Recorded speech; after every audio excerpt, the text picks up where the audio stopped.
ইসলামী রাষ্ট্র ব্যবস্থার সবচেয়ে বেশি বিরুদ্ধাচরণ করা হয়, এই জন্য আমি এই বিষয়ে আলোচনা করি। আমি ইসলামের রাজনৈতিক ব্যবস্থা নিয়ে আলোচনা করি, ইসলামের একটা জীবন দর্শন হিসেবে এটা নিয়ে আলোচনা করি, কিন্তু আমি ওয়াজের মঞ্চে কখনোই দলীয় রাজনীতি করি না।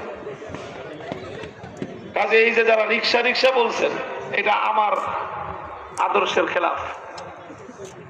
ওয়াজ মাহফিলের মঞ্চে আমি আমার দল, আমার দলের জন্য আলাদা জায়গা আছে, দলের বক্তব্য রাখার জন্য আলাদা মঞ্চ আছে।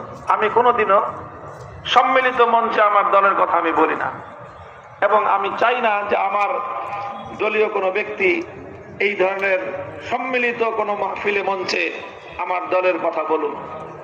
এখানে আমরা বলবো ওই সকল কথাগুলো যেগুলো ইসলামের চূড়ান্ত কথা, যেই কথার মধ্যে আমাদের দলমতের কোনো ব্যবধান নাই, সেই কথা।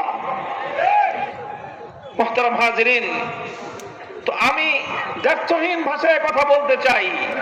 খুব ভালো করে স্মরণ রাখবেন, ভালো করে মনে রাখবেন, ইসলাম যেরকম মানুষের জন্য নির্ভুল একটা আকীদা বিশ্বাস দিয়েছে, যে বিশ্বাস না করলে মানুষ ঈমানদার হতে পারে না।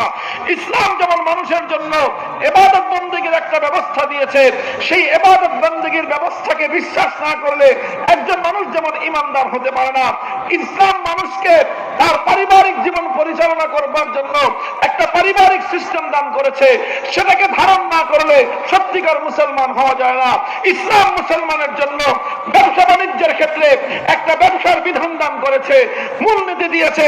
সেই নীতি আর বিধান অনুসরণ না করলে একজন মানুষ যেমন প্রকৃত মুসলমান হতে পারে না, ঠিক তদ্রুপ রাষ্ট্র, রাজনীতি, সমাজ ব্যবস্থা পরিচালনা করবার জন্য আল্লাহর কোরআন এবং তার নবী সুস্পষ্ট নির্দেশনা মুসলমানদেরকে দিয়েছে।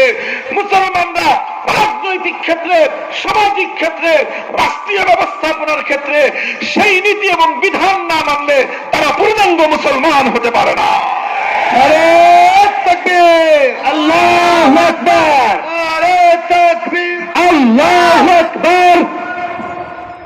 দিন ইসলাম জিন্দাবাদ, জিন্দাবাদ, জিন্দাবাদ, জিন্দাবাদ। দিন ইসলাম, নারে তাকবীর, আল্লাহু আকবার। এখানে কারো মনের মধ্যে একটা সংশয় দেখা দেয়, অনেক মানুষের মধ্যে একটা সংশয় আছে, সন্দেহ আছে, একটা প্রশ্ন আছে। সেই প্রশ্নটার কারণেই এই সাধারণ অনেক মুসলমান তার হীনমন্যতায় ভুগে বিভ্রান্তির শিকার হয়ে যায়। প্রশ্নটা কি? প্রশ্নটা হলো এই যে